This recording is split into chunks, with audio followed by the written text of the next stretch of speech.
আসসালামু আলাইকুম প্রিয় দর্শক, আজকে যে দুটো বিষয় নিয়ে কথা বলবো, দীর্ঘমেয়াদী যে রোগগুলো আমাদের সব থেকে বড় ঝুঁকির কারণ, তেমন দুটি রোগ।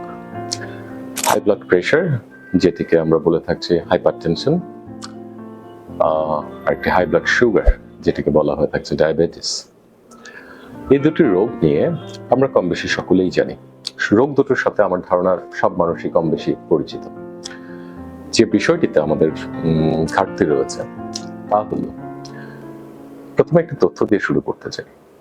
আপনারা জানলে অবাক হবেন, বিশ্ব স্বাস্থ্য সংস্থা 2024 সালে বরাবরের মতোই তারা কিছু জরিপ করে থাকে।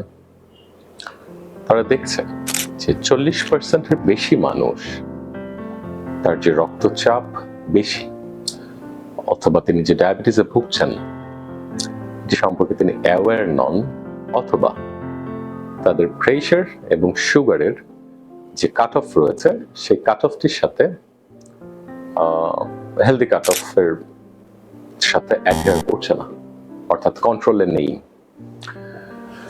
এই জায়গাটিতে যে কথাটি বলা প্রয়োজন, এত সংখ্যক মানুষ জানছে না তারা উচ্চ রক্তচাপে এবং হাই ব্লাড সুগারে ভুগছে। কেন এমনটি হতে পারে? দর্শক, আমাদের ভেতর একটি মিথ রয়েছে যে উচ্চ রক্তচাপ হলে আমার ঘাড় ধরে আসবে, ঘাড় বা মাথার পেছনের অংশে ব্যথা হবে। এই বিষয়টি সত্যিকার অর্থে সঠিক নয়। খুবই অল্প সংখ্যক মানুষের ক্ষেত্রে এমনটি পাওয়া যেতে পারে। 90-95% of hypertension are asymptomatic, অর্থাৎ 90% ক্ষেত্রে উচ্চ রক্তচাপ কোনো উপসর্গহীন ভাবে থাকতে পারে।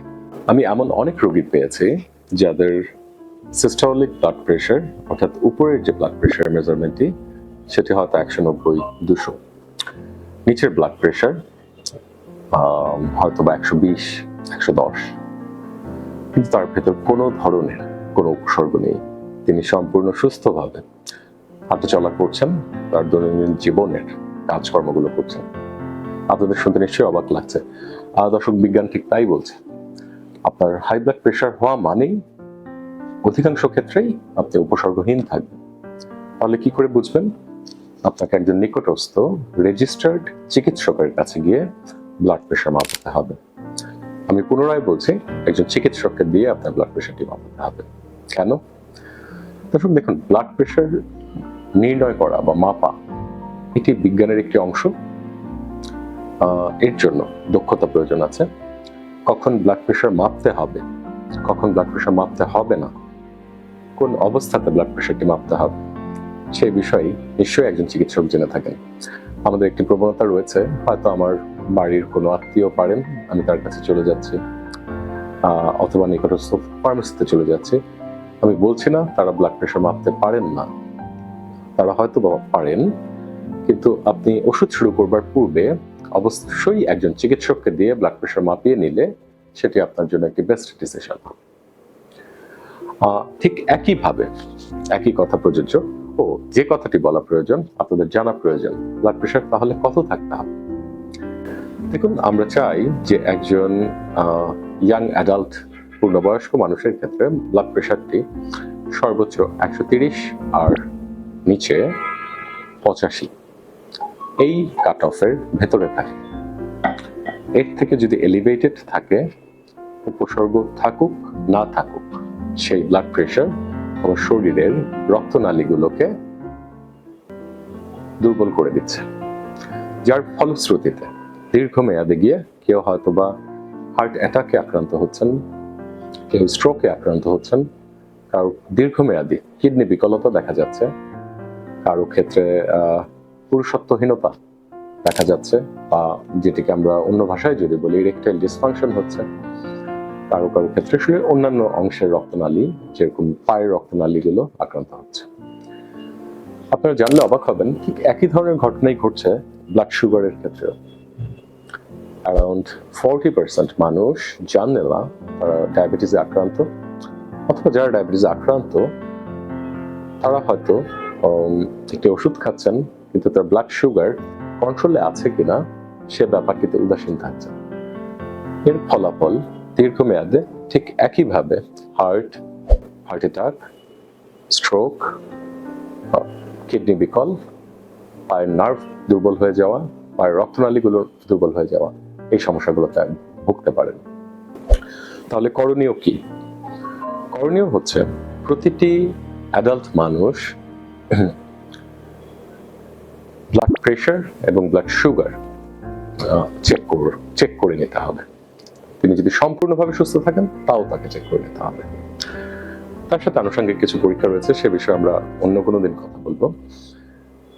কমন প্র্যাকটিস, আমাদের যে অভিজ্ঞতাগুলো হয়েছে, রোগীরা এসে বলেন আমার প্রেশার আছে এবং আমি হাই ব্লাড প্রেশার আছে এবং আমি ব্লাড প্রেশারের ওষুধ খাচ্ছি, তবে সেই প্রেশারটি নিয়ন্ত্রণে আছেন কিনা সেটি নিয়ে তিনি খুব সচেতন নয়। ঠিক একইভাবে ডায়াবেটিস রোগীরাও, তিনি বলছেন যে আমার ডায়াবেটিস আছে, আমি ইনসুলিন নিচ্ছি তবে ওষুধ খাচ্ছি, এতটুকুতেই তিনি সন্তুষ্ট। কিন্তু অ্যাজ এ ফিজিশিয়ান আমি এই জায়গাতে সন্তুষ্ট হতে পারছি না। ওষুধ এবং ইনসুলিন এবং লাইফস্টাইল চেঞ্জ করলেই কেবল চলবে না, তার সুগারের মাত্রা নিয়ন্ত্রণে আছে কিনা, ব্লাড প্রেশারের মাত্রা নিয়ন্ত্রণে আছে কিনা, দ্যাট ইজ অফ ইম্পর্টেন্স। যদি আমরা সুগার এবং প্রেশার নিয়ন্ত্রণে না রাখতে পারি, দীর্ঘমেয়াদে এটি আমাদেরকে ঝুঁকি তৈরি করবে। এখন আমরা যতটাই উপসর্গহীন থাকি, যতটাই ফিট থাকি, এটি আমাদের ভবিষ্যৎ ঝুঁকির কারণ হয়ে দাঁড়াবে। এ প্রসঙ্গে আরো দু একটি কথা বলা প্রয়োজন। কারো কারোর ভেতর, বিশেষ করে প্রেশারের রোগী, এমনকি ডায়াবেটিসের রোগীও, কারো কারো ভেতর আমরা এরকম একটি লক্ষণ দেখে থাকি যে তিনি প্রেশার বাড়লে তার কাছে মনে হয় তিনি বুঝতে পারছেন, তিনি সেদিন ওষুধ খাচ্ছেন। সারপ্রাইজিংলি যে মানুষটির রক্তচাপ বেশি আছে তিনি ওষুধ খাচ্ছেন না, তার থেকেও বেশি ঝুঁকিতে রয়েছেন যিনি ইন্টারমিটেন্ট, অর্থাৎ মাঝে মাঝে তার কাছে খারাপ অনুভূতি হলে তিনি প্রেশার ওষুধ খাচ্ছেন। মাঝে মাঝে প্রেশার ওষুধ খাওয়া স্ট্রোকের ঝুঁকি বাড়িয়ে দিচ্ছে। মাঝে মাঝে প্রেশার ওষুধ খাবার থেকে উত্তম হলো প্রেশার ওষুধ না খাওয়া। আর সব থেকে উত্তম, আপনার ভবিষ্যৎ স্বাস্থ্যের কথা চিন্তা করে লক্ষণ থাকুক না থাকুক, একজন রেজিস্টার্ড চিকিৎসককে দিয়ে ব্লাড প্রেশার মাপিয়ে নেওয়া, ব্লাড প্রেশার ওষুধ প্রয়োজন হলে সেবন করা, সাথে সাথে লাইফস্টাইল রিলেটেড ফ্যাক্টরগুলো অত্যন্ত গুরুত্বপূর্ণ। ডায়েটের ফ্যাক্টরটি অত্যন্ত গুরুত্বপূর্ণ, যে লবণ পরিহার করা, কিছু খাবার আমরা বলে থাকি red meat, oily food, processed food, fried item, এই খাবারগুলো নিয়ন্ত্রণে নিয়ে আসা, শাক সবজি, ভেজিটেবল, ফ্রুটস, এই জাতীয় খাবার বেশি খাওয়া, 30 থেকে 40 মিনিট করে হাঁটা, ব্রিস্ক ওয়াকিং। এই হাঁটা নিয়েও আবার কিছু মিথ রয়েছে। বিশেষ করে যারা সার্ভিস করছেন তারা এসে বলেন যে আমি কাজের ভিতর হাঁটছি, আমার কি আলাদা করে হাঁটা প্রয়োজন আছে? দর্শক, কাজের ভিতর যে হাঁটা, সেই হাঁটাটি খুবই সাধারণত রিল্যাক্সড ভাবে আমরা হেঁটে থাকি, শরীরের উপর প্রেশার পড়ছে, সেভাবে আসলে ওয়ার্কিং এনভায়রনমেন্টে সেটি অ্যালাউড না এবং আমরা সেভাবে কেউ হেঁটেও থাকি না। তাহলে আলাদা করে হাঁটতে হবে আপনাকে। আমি আমার রোগীদেরকে এটাই বলি, আপনি হাঁটার নিয়ত করে হাঁটতে বের হবেন। কাজের ফাঁকে ফাঁকে হাঁটছেন, সেই হাঁটা আপনার হেলথের জন্য খুব একটা বেনিফিশিয়ারি হচ্ছে না। যে কথাটি বলছিলাম যে প্রেশার এবং সুগার নিয়ন্ত্রণে রাখতে হবে। আপনি ওষুধ খাচ্ছেন সেটি যথেষ্ট নয়, ওষুধ খাবার পরেও চেক করে দেখতে হবে সেটি নিয়ন্ত্রণে রয়েছে কিনা। ধন্যবাদ দর্শক।